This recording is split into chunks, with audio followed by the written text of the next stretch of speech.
Hi, and welcome back to Season 1, Episode 7 of Quat Pod. My name's Al Yates. I know you know me by now. This is, he wears not number 10, not number 9, and is the second part of the show with Sean Devine. We're not going to hide away from that on this one. Thanks for Sean to coming on the show, and we'll get to him in a little while. Couple of standard things, the boring stuff, call outs. We are available on YouTube, Quat Pod, Question of Trust podcast, Quat Pod. We're also available at Twitter, at Quat Pod, and we're also available on other platforms. Going to put out a thanks to City Mick. I know you're coming back on and you've got some interesting discussions related to the stadium. Looking forward to that. I also want to put a thanks out to, or congratulations, should I say, to Thomas White on the Community Ticket Initiative, which I've just come off the trust meeting today. And, we played a small part in that. I know we did in the discussions, but he's got it off the ground. It's absolutely unbelievable. And it just shows what this club is about when somebody goes with an idea to the trust and does the work around it. So, Thomas, be proud of yourselves. Also want to say thank you to the Wickham Barnet fans and the Bromley fans that have been in contact. And the downloads following the first part of the work with Sean Devine, unbelievable, really unbelievable. I particularly want to put a shout out to a few people. Lisa Joel, first game at City for the Charlton game after listening to the podcast. Love that. Welcome to the Exeter City community and the Quat Pod podcast. That means a lot to us. Also going to say Samantha Fielding, who thinks the fan in Japan is absolutely cool. Well, we think Mac is absolutely cool as well. So again, thanks for the kind comments on that one. Also another shout out, or two shout outs. One to Steve Hendersford in Staffordshire. I hope I got your name right. Who went on the Apple platform and said some lovely things about the show. We really appreciate that. And also via XWeb, really want to put a little shout out to the kind comments from Sexton Blake. As a fairly regular XWebber of years, that means a lot to us. Myself and the research team are really, really pleased that you did that. Before we go too far, do not forget Brian McDermott evening, 24th, 24th of March, Heathertree Social Club, the night before the Accrington game. Tickets available at World Wide Web, ticketsource.co.uk. Just put Brian's name in. Or if you're not sure, have a look on the XWeb forums. There are links to the Brian McDermott evening. And it's really worth the support. Couple other things, and I know I'm going really quick because I want you to get to the best bit. I really want to say thank you and g'day to the people that are downloading in Australia. That does mean a lot to us as well. So without further ado, he wears number 10, not 9, which is obviously the number he took the second time he was with Exeter. I want to pass you over to Sean Devine. Enjoy.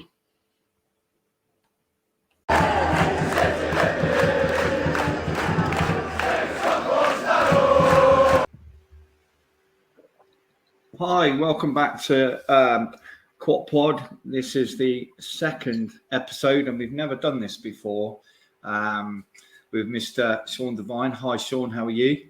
I'm good, mate. How are you? I'm very good, and you've been very patient and to come back and do a second one.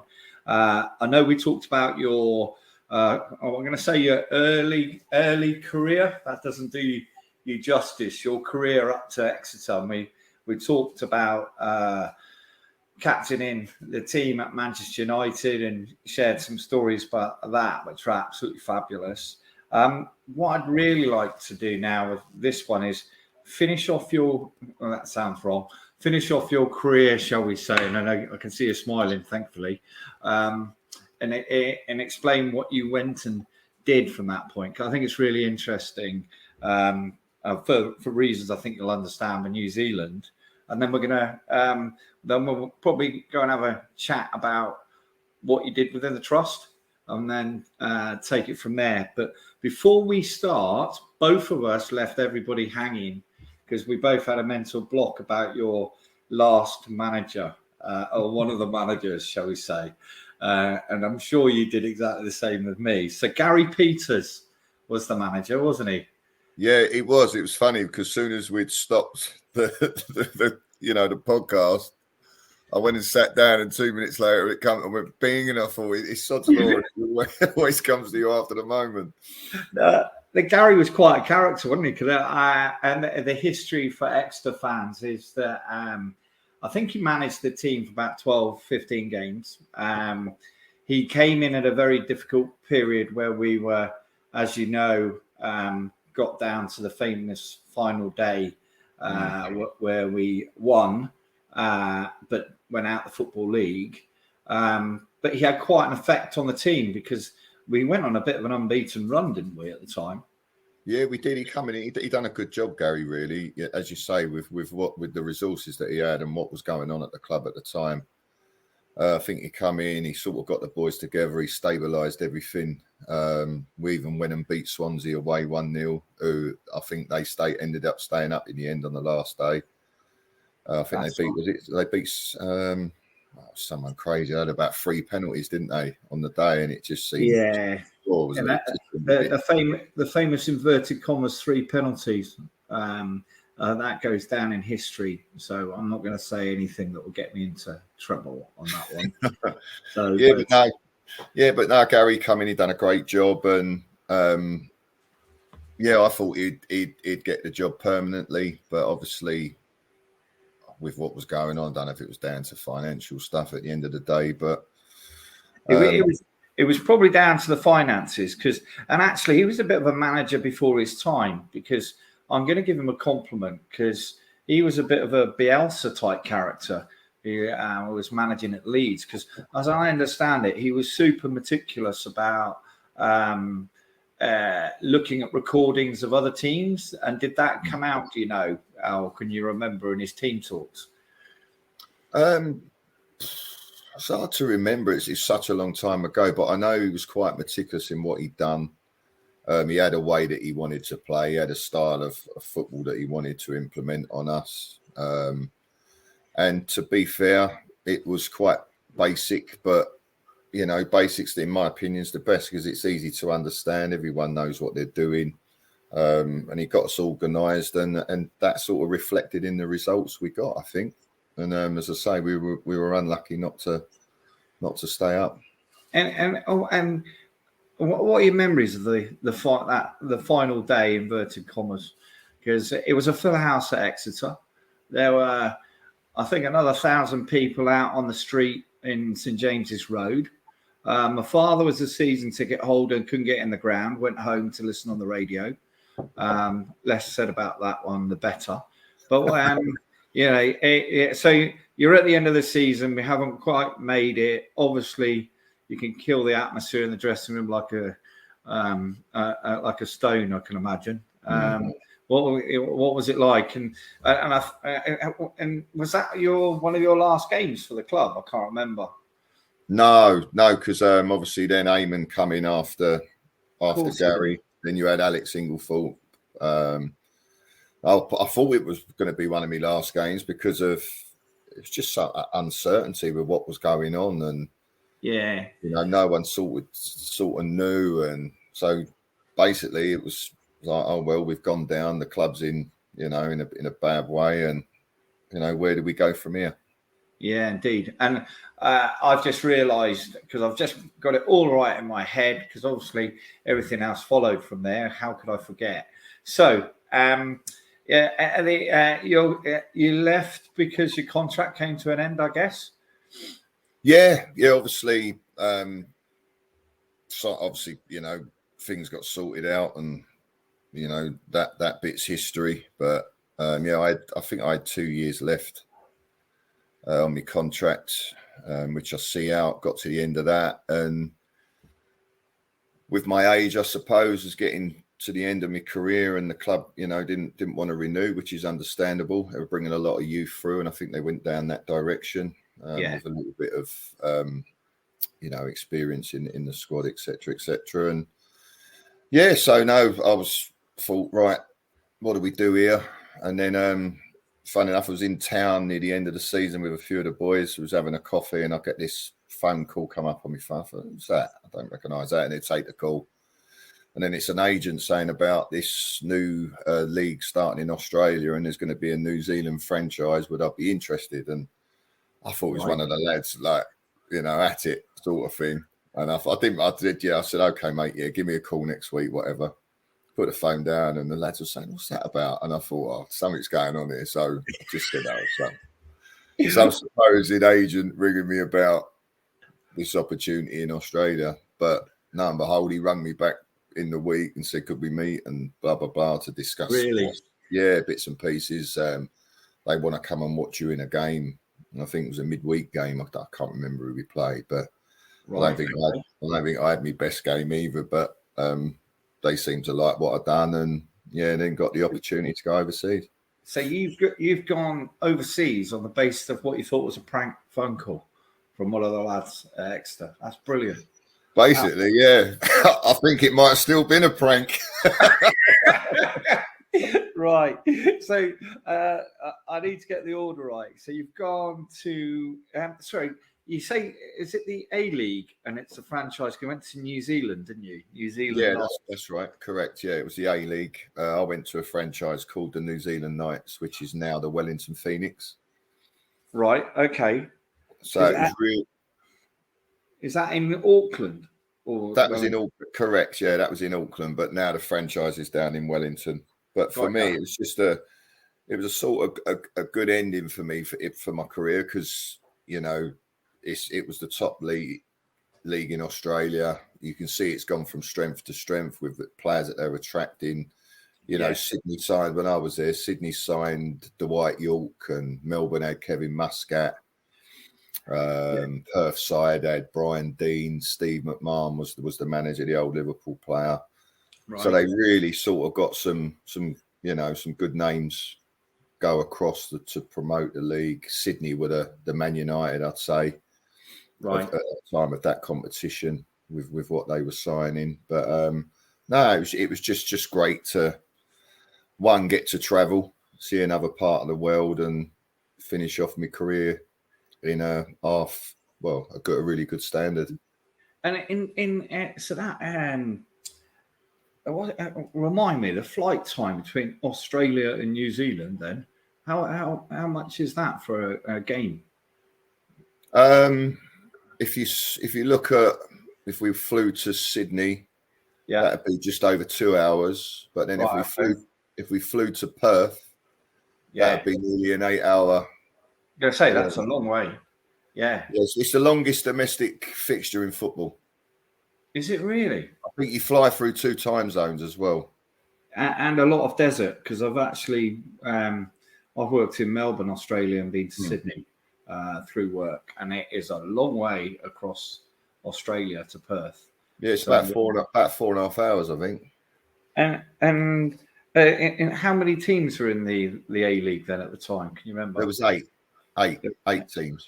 8 teams, and were fans travelling, or was it sort of very localised? Because I imagine geographically it's quite hard for fans to get to games, I'm thinking. I think, like, obviously you'd get a lot of expats from New Zealand in Australia, so they'd probably turn up to a few of the games. I think we got a few travel to the more, like the Sydney Melbourne games, obviously, because they're a bit closer, a bit more accessible. Yeah, but the likes of when you're going to Perth, Adelaide, they're a little bit further out. Yeah. And then, so, what are the crowds like? What are they at the time? It's probably. I mean, you'll play in Brisbane. You're playing Sydney, 20,000 plus. Melbourne, really? Big. I love their football.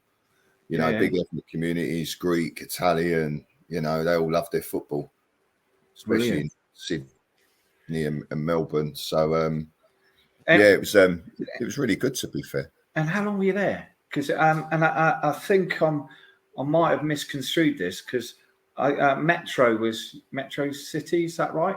Was it another club you played for? Yeah, Metro FC. They were like sort of classed as there was two sort of seasons in New Zealand. You had your summer season and you had your winter season.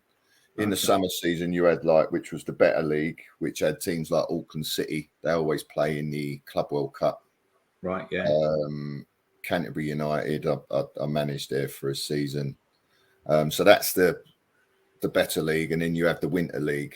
So I played in the winter league at the end of career. So were they like?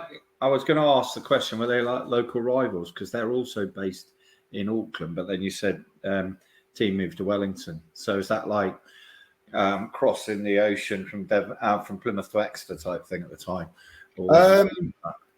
Not in a way, because it's as I say, there was all different structures to the leagues, and then you had obviously us or now the Wellington Phoenix, which is classed as professional, whereas the other two leagues are classed as semi-pro. Cool. And I couldn't find your record. How did you get on out there? Did you score a few, or will you say you were managing more? I wouldn't say I set the world alight with the New Zealand Knights. It was quite difficult. We struggled as a group. I think we didn't really win many games. Right. But when I went to Metro, scored a hatful of goals. I think it was one every game, more or less. Really? So I done quite well there. Good effort.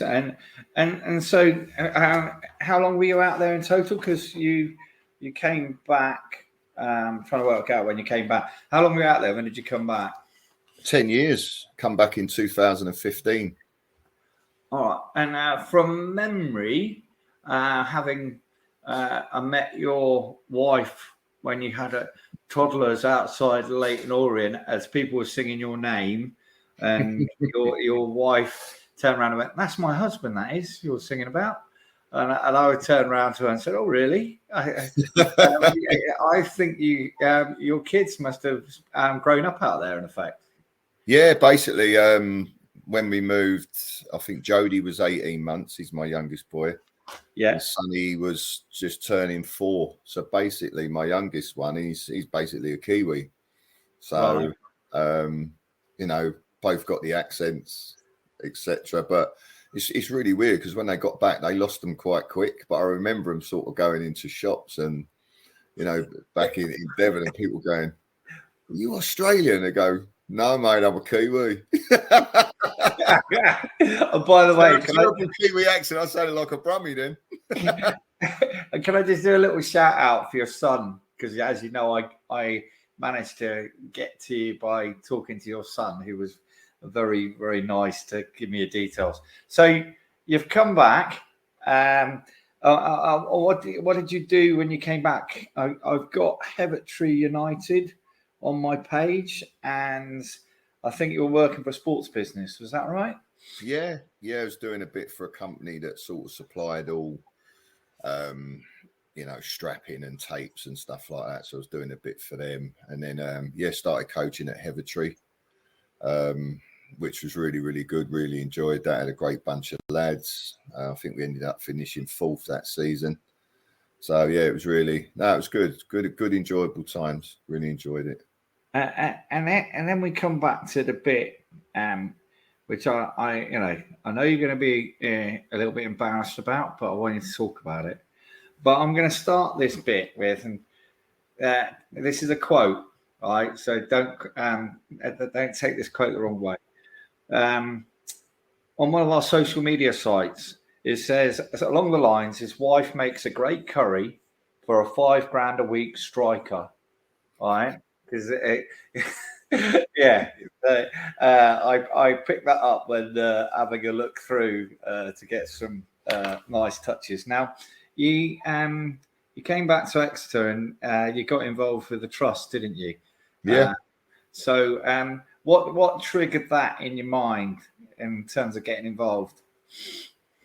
I just think with what the trust had done to keep the club afloat back in the day, and all the hard work that people had put in, and the opportunity come up, and I thought, yeah, why not? It'd be good to. I think I was one of the first players to go on the trust. I think so.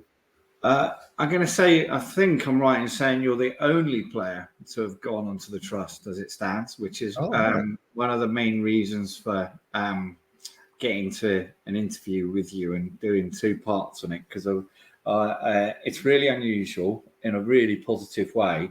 And I was somebody shared with me your nomination details from years ago, right? Because I would never have found it. Now I know that you stood on the basis of you saw about developing youth, and you saw that the age of supporters around the ground was quite old. Would that be putting words into your mouth, or would you agree with that? A little bit older. I would say. I would say old, but if you look at it, the more support that was there, in my opinion, was more sort of middle-aged, I'd say. Yes, at the time, and which is fine. And speaking as a man that I think a couple of years older than you, have you been to a game in the last couple of years? No. Because I am pretty confident, right, that if you went to a game and you would be very pleasantly surprised. And actually, our fan in Japan in episode 2 pointed out how much he'd seen, and he'd not been to games for about 5 years. How many children and younger people are now going to games. Now, I know you and Clive were heavily involved in the Junior Grecians, and Clive is carrying on that great work to now. And it sounds a weird thing to say, but I personally like to say thank you very much for what you did. I know I'm embarrassing you a little bit, embarrassing myself maybe, but how did you get that going? How did that work with the trust? And because you got on with a pretty good number of nominations. I can't remember, were there hustings at the time? How did you get on? Yeah, there was the hustings and stuff like that, and I think there was quite a few people wanted to get on the trust.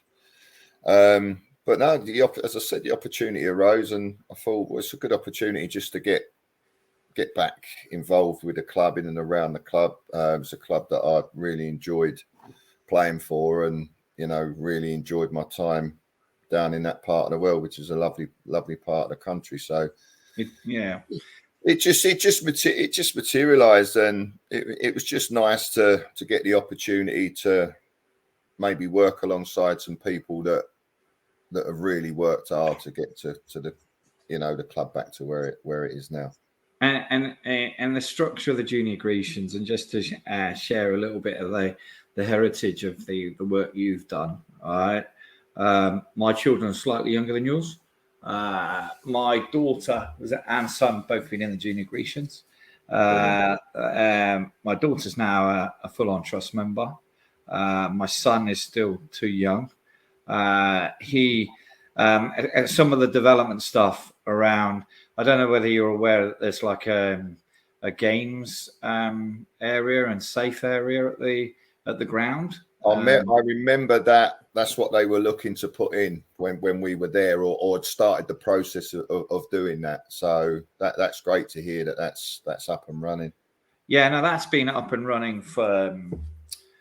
I'm going to say it feels like forever. It's probably 4 or 5 years. So, and the interaction between the players probably has changed a lot from your days, in terms of, the players are really part of the community. But they've got like Xboxes and all sorts now in the room that has come off the back of that. I'm also, I don't think we had ambassadors to help you around the ground at the time. So I think if you were to turn up now, they'd probably like me. And there's a joke there, as we both know, I once did not recognise you, but there's a story. But I'm pretty sure that if you turned up, one of the ambassadors would probably really look after you, and that's come off the back of some of that work. Excellent. You know, it has been good. Right. I'm glad we had that bit. I'm glad we've recognised your work at Hereditary as well. So, but yeah, you've moved on now, and I know what you're doing because we've talked about it. But before you say what you're doing, I don't think Exeter have got an attacking coach, and I'm pretty sure you could teach a few strikers how to put the ball in the back of the net. But how does that fit with what you're doing now? I'm currently working at Crystal Palace Football Club. I go in 1 day a week in the academy. Right. So Okay. I work with the forwards there, the under-18s and the 16s, and also sort of help out as and when I can in sessions and stuff like that, which I'm really, really enjoying. Very grateful I got the opportunity to get back into football at a ripe old age of 50. But as you say, you're never too old. I'm doing my badges now.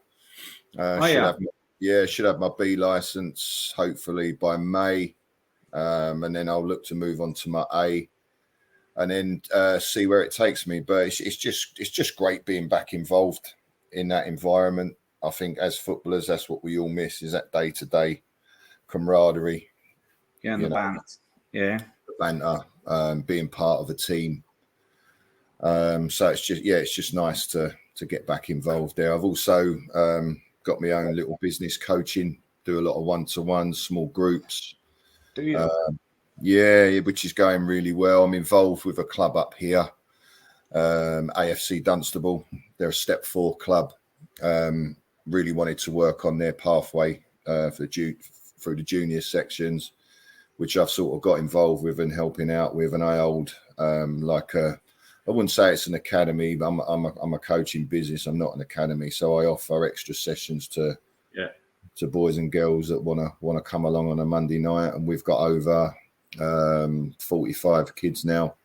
And then what we're looking to build out of that is teams for their pathway and get them into sort of a good level of grassroots. There's a league called JPL, which is probably your top grassroots level you can play out, along with the Eastern Junior Alliance. So that's what we're looking to do, is build that through the club, but also get grassroots teams in, because not everyone wants to have the pressure or, aspirations of becoming a footballer. They just want to play socially. So that's what we're looking to build at the club as well. It was in. I watched that Crystal Palace thing, which they filmed, but that was probably just before you got there, by the sound of it. Yeah, that was a season before. So I went in about August, September time, which has been great. Really enjoying it. It's a great environment to work in. Some good people there, and it's helping me along with my coaching journey. So I'm just very grateful for the opportunity. And it's interesting because you touched on there about pathways, and I embarrassed myself with Kevin Nicholson when I said actually I am a qualified youth coach, level 1 basic, level 2 goalkeeping. I don't know how I did it, and I've actually coached a few teams. And one thing I picked up about the Crystal Palace thing was that that enjoyment and the relentlessness of it. And it's interesting you say that you're developing other pathways, because that, from what I've seen of coaching in the MK Milton Keynes Development League and the Whitney and District League, there's a lot of lads that and girls now, of course, that feel the pressure, but they might not be ready as a 8-9-year-old, but they come on the scene as a 14-year-old. So does that mean you're doing some scouting for Crystal Palace as well? Yeah, I scout for the club as well. So sort of age groups from 14 up. which is good as well, because it's just nice to get out and see some of this young talent that's out there, and you get a feel for what other clubs are doing and how their youth systems are. So no, it's really good, and it's something that I really enjoy. Well, you never know. One day, you might be coming back down to Devon. Who knows? So, That'd be nice. Sean, can I just say, literally, thank you very much for coming on for 2 episodes. It does mean a lot, and it was really nice of you to come on when I randomly called your son and asked him whether I was speaking to you, which clearly I wasn't. Great. Thoughts on Exeter, predictions for the next couple of years? Do you reckon they'll stay in League One and push on? What do you think is going to happen in our transfer window? Do you think? We've just signed one, by the way. Oh, right. Okay. What's there? 4 days left, is it? Yeah, it's about 4 days left now. Yeah, so it'd be interesting. I don't know what sort of plans the club have got with regarding to recruitment and what they actually need or what they're looking at. But fingers crossed. Let's hope they stay in Division 1, which I think they will do. Yeah. And then let's see what happens next season. Can they kick on again? Let's hope so. And maybe transfer window next year. I'll ask you to come on and give your punditry views on where we are. So yeah, no, excellent. And as I say, thank you very much for having me. You made me feel very welcome, and as I say, it's been enjoyable. Well, you're one of us, you know you are. Thanks for what you did for the trust. Thanks for what you've done for all the young people. It's been an absolute pleasure. By the way, are you doing any after dinner stuff? Can I ask? Not. I haven't. No, not for a while. So maybe if you wouldn't mind not being a stranger, that you could come down and spend an evening with people at some point, and we'll see if we can put that in with you. Definitely, not a problem. Would love to. All right. Thanks, Sean. Lovely. Thanks very much. Have a great weekend, yeah. And yourself. Thank you again. Thanks very much. Take care.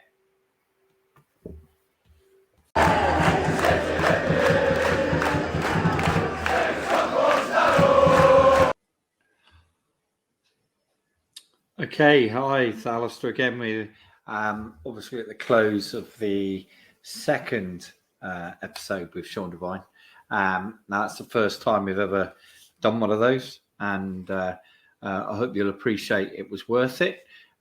It's a man who's had an amazing impact on the pitch, firstly, and then secondly, coming back as a trustee of the trust and having a huge impact on setting up the Junior Grecians, which Clive has continued the good work on. But the work and the love that he's still got for Exeter City, I think, speaks volumes, particularly when he came back from New Zealand.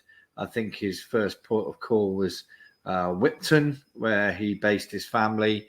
And on speaking to me about that, he suggested that it was a good place to re-socialize his family back into the more crazy life of England. So thanks, Sean. Now we're going to move on to a little bit of a trust update. We come out of the meeting literally 40 minutes ago.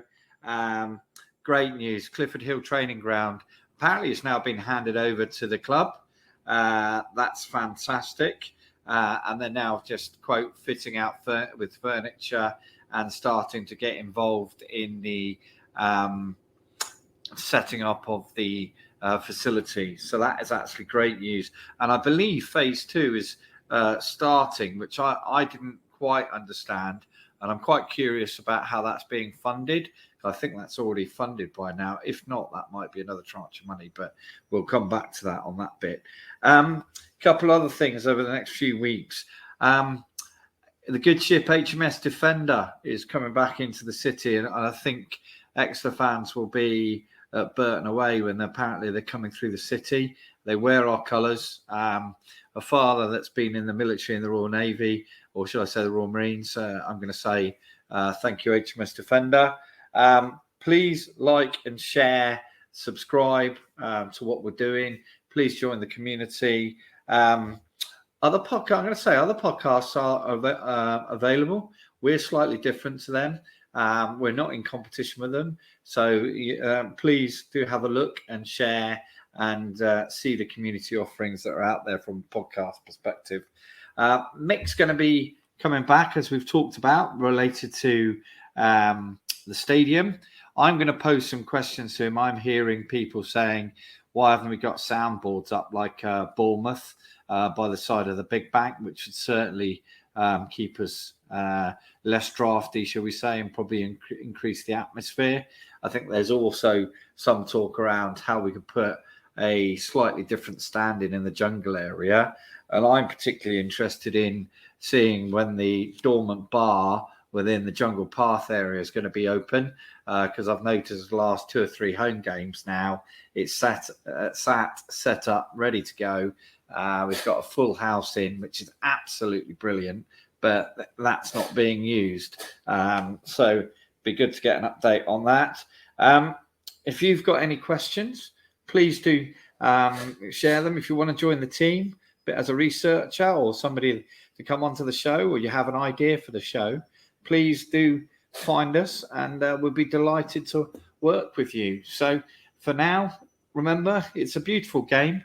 Get on City. See you at Burton. I'm up there with some friends. Really going to look forward to it. Welcome to the new players, and let's keep following Exeter City.